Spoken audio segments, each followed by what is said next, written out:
ಕೋವಿಡ್ಗೆ ಹಗರಣ ಮಾಡಿದ್ರಿ. ಕುಮಾರಸ್ವಾಮಿ CM ಆದ್ಮೇಲೆ ನಾನು ಅವರ ಕೈಯೋಕಾಲ ಹಿಡಿದು ತನಿಖೆ ಮಾಡಿ ಜೈಲಿಗೆ ಹಾಕ್ತೀನಿ ಅಂತಕ್ಕಂಥ ಮಾತನ್ನ ಹೇಳಿದ್ರು. ರೀತಿ ರವಣ ಇವಾಗೇ ಏನು ಮಾಡೋಕ್ಕಾಗಿದೆ. ನೀವು ಕುಮಾರಸ್ವಾಮಿ ಮುಖ್ಯಮಂತ್ರಿ ಆಗೋದು ಯಾವಾಗ, ನೀವು ತನಿಖೆ ಮಾಡೋದು ಯಾವಾಗ? ಇರುವೆ ನಿಮ್ಮನ್ನು ಕೇಳಿ ಟಿಕೆಟ್ ತರ್ತಕ್ಕಂಥ ಪರಿಸ್ಥಿತಿ ಅವ್ರಿಗೀಗ. ಅವ್ರಿಗೂ 16 ಜನಕ್ಕೆ ಟಿಕೆಟ್ ಕೊಡ್ತಕ್ಕಂಥ ಶಕ್ತಿ ಇದೆ ಅವ್ರಿಗೀಗ. ಅವ್ರು 24ನೇ ವಯಸ್ಸಿನಾಗ ರಿಲಯನ್ಸ್ ಕಂಪ್ನಿಯಾಗೆ ಉಪಾಧ್ಯಕ್ಷರಾಗಿ ಕೆಲಸ ಮಾಡಿರ್ತಕ್ಕಂಥವ್ರು. ಏನು ರೈತರು ಸುಮಾರು ಒಂದು 30 ದಿನದಿಂದ ಹಗಲು ರಾತ್ರಿ ಧರಣಿಯನ್ನು ಮಾಡ್ತಾ ಇದ್ದಾರೆ. ಹಗಲು ರಾತ್ರಿ ಧರಣಿ ಮಾಡ್ತಾ ಇದ್ದಾರೆ. 25ನೇ ದಿನದಾಗೆ ನಮ್ಮ ಲೋಕಸಭಾ ಸದಸ್ಯರಾಗಿರ್ತಕ್ಕಂಥ ನಮ್ಮ ನಾಯಕರಾಗಿರ್ತಕ್ಕಂಥ ಸುಧಾಕರನ್ ಅವರು ಭೇಟಿಯನ್ನು ಕೊಟ್ಟು ರೈತರ ಕಷ್ಟ ಸುಖಗಳನ್ನು ವಿಚಾರಿಸಿ ನಾನು ನಿಮ್ಮ ಜೊತೆ ಇರ್ತೀನಿ ಅಂತಕ್ಕಂಥ ಮಾತನ್ನು ಕೊಟ್ಟರು.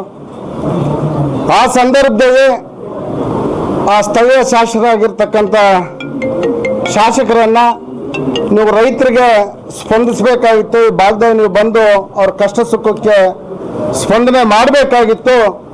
25 ದಿನದಿಂದ ನಿಮಗೆ ಮತವನ್ನು ಕೊಟ್ಟಿರ್ತಕ್ಕಂಥ ಮತದಾರರು ರೈತರನ್ನ ಕಷ್ಟ ಸುಖ ಕೇಳಬೇಕಾಗಿತ್ತು ಅಂತಕ್ಕಂಥ ಮನವಿಯನ್ನು ನಮ್ಮ ಲೋಕಸಭಾ ಸದಸ್ಯರು ಮನವಿಯನ್ನು ಮಾಡ್ತಾರೆ.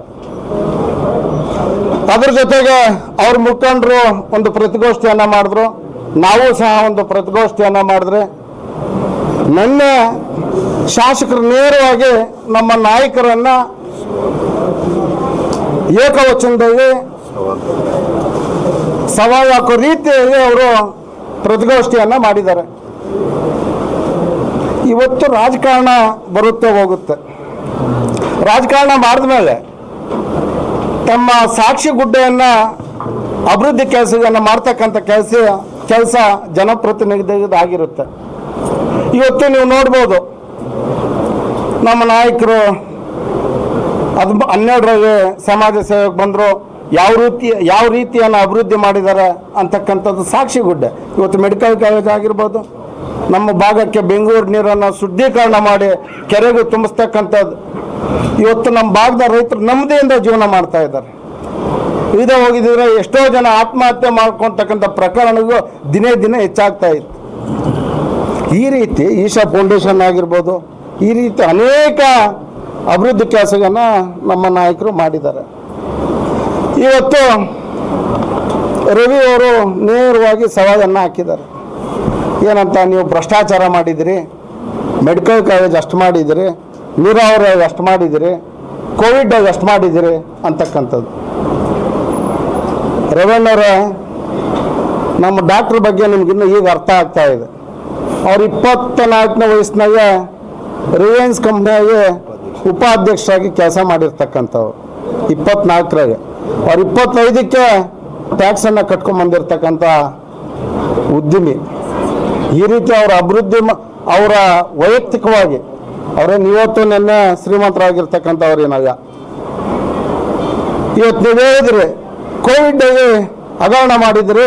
ಕುಮಾರಸ್ವಾಮಿ CM ಆದ್ಮೇಲೆ ನಾನು ಅವರ ಕೈಯೋಕಾಲ ಹಿಡಿದು ತನಿಖೆ ಮಾಡಿ ಇಲ್ಲ ನೀನು ಮಾತಾಡ್ಬಿಡಿ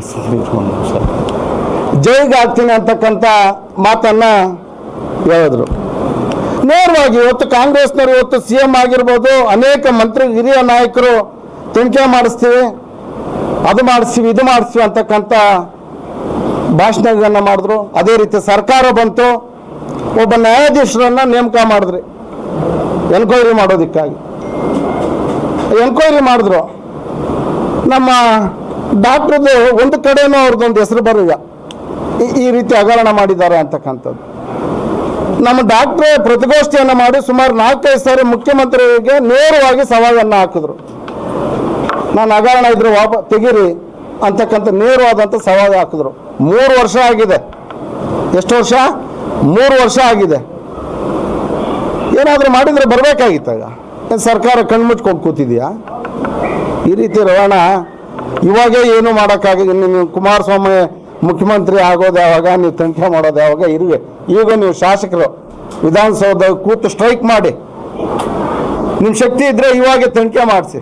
ಆವಾಗ ಯಾಕೆ ಇನ್ನೂ 3 ವರ್ಷ, ಇನ್ನೂ 2 ವರ್ಷ ನಿಮ್ಗೆ ಕಾಯೋ ಅವಕಾಶ ಇದೆ. ಇನ್ನೊಂದು ಮಾತು ಹೇಳಿದ್ರಿ, NDA ಪಕ್ಷದಿಂದ ಮುಂದೆ ನೀವು ಟಿಕೆಟ್ ತಗೊಂಡ್ಬಿಡಿ ನೋಡ್ತೀನಿ ಅಂತಕ್ಕಂಥ ಮಾತನ್ನು ಮಾತಾಡಿದ್ದೀರಿ. 2013 ಸಾಮಾನ್ಯ ಕಾರ್ಯಕರ್ತರು ತಮ್ಮೆಲ್ಲರಿಗೂ ಗೊತ್ತಿದೆ, ಅವತ್ತು ಕಾಂಗ್ರೆಸ್ ಪಕ್ಷದಾಗ ವೀರಪ್ಪ ಮೊಯ್ಲಿಯವರು ಕೇಂದ್ರದ ಮಂತ್ರಿಗೂ ಯಾವ ರೀತಿ ಇತ್ತು ಪೈಪೋಟಿ ಅಂತಕ್ಕಂಥ ನಮ್ಮ ಮಾಧ್ಯಮ ಸ್ನೇಹಿತರಿಗೆ ಗೊತ್ತಿದೆ. 13 ಟಿಕೆಟ್ ತಂದಿದ್ದಾರೆ. ಯಾವತ್ತು ನಾವು ಗೆಲ್ಲಬೇಕಂತ ಹೋಗ್ತೀವಿ, ಒಂದೊಂದು ಸಾರಿ ಸೋಲ್ಬೇಕಾಗುತ್ತೆ. 23 ಸೋತಿದ್ದೀವಿ ನಿಜ, ಸೋತಿದ್ರು ಸಹ 1 ವರ್ಷದಲ್ಲಿ ಲೋಕಸಭಾ ಕ್ಷೇತ್ರದ ಟಿಕೆಟನ್ನು ತರ್ತಾರೆ. ಜನ ಆಶೀರ್ವಾದ ಮಾಡಿಲ್ವ? ಅದೇ ಚಿಕ್ಕಬಳ್ಳಾಪುರದಲ್ಲಿ ಸುಮಾರು 25-28 ಸಾವಿರ ಮತ, ಹೆಚ್ಚಿನ ಮತ ಕೊಟ್ಟಿಲ್ವ? ಆ ರೀತಿ ನಿಮ್ಮನ್ನು ಕೇಳಿ ಟಿಕೆಟ್ ತರ್ತಕ್ಕಂಥ ಪರಿಸ್ಥಿತಿ ಅವ್ರಿಗೀಗ. ಅವ್ರಿಗೂ 16 ಜನಕ್ಕೆ ಟಿಕೆಟ್ ಕೊಡ್ತಕ್ಕಂಥ ಶಕ್ತಿ ಇದೆ ಅವ್ರಿಗೀಗ. ನೀನು ಮುಂದೆ ಬರ್ತಕ್ಕಂಥ ಚುನಾವಣೆ ನೀವೇನು ನೀನು ಕೇಳ್ಬಿಟ್ಟು ಟಿಕೆಟ್ ತಗೊಬೇಕಂತಕ್ಕಂಥ ಅವಶ್ಯಕತೆ ನಮ್ಮ ಡಾಕ್ಟ್ರಿಗೆ ಈಗ. ಮುಂದೆ ನಮ್ಮ ನಾಯಕರ ಬಗ್ಗೆ ಮಾತಾಡಬೇಕಾದ್ರೆ ನೀವು ಸ್ವಲ್ಪ ಹಿಂದೆ ಮುಂದೆ ನೋಡಿ ಯೋಚನೆ ಮಾಡಿ ಮಾತಾಡಬೇಕು ಅಂತಕ್ಕಂಥ ಎಚ್ಚರಿಕೆಯನ್ನು ನಾವು ಈ ಸಂದರ್ಭದಲ್ಲಿ ಕೊಡ್ತೀವಿ. ನಮ್ಮದು ರಾಷ್ಟ್ರೀಯ ಪಕ್ಷ BJP. ಇವತ್ತು ನಾವು ಪ್ರಬಲವಾಗಿದ್ದೀವಿ. ಆದ್ದರಿಂದ ಟಿಕೆಟ್ ಕೊಡಿಸೋದು ಇನ್ನೊಂದು ಮತ್ತೊಂದು ಬಿಡಿ, ಅವ್ರಿಗೂ 16 ಜನಕ್ಕೆ ಟಿಕೆಟ್ ಕೊಡ್ತಕ್ಕಂಥ ಶಕ್ತಿ ಅವ್ರಿಗಿದೆ. ಅವ್ರ ಟಿಕೆಟ್ಗಾಗಿ ನಿಮ್ಮ ಮನೆ ಬಾಗಿಲಿಗೆ ಏನು ಬರೋಲ್ಲ, ಇದು ಬರೆದಿಟ್ಕೊಳ್ರಿ. ಯಾವತ್ತು ನಿಮಗೆ ಕೇಳೋದು ಈಗ ನಂಗೆ ಟಿಕೆಟ್ ಕೊಡ್ಸಪ್ಪ ರೇವಣ್ಣ ಅಂತ ನಿಮ್ಮ ಹತ್ರ ಏನು ಬರೋದಿಲ್ಲ.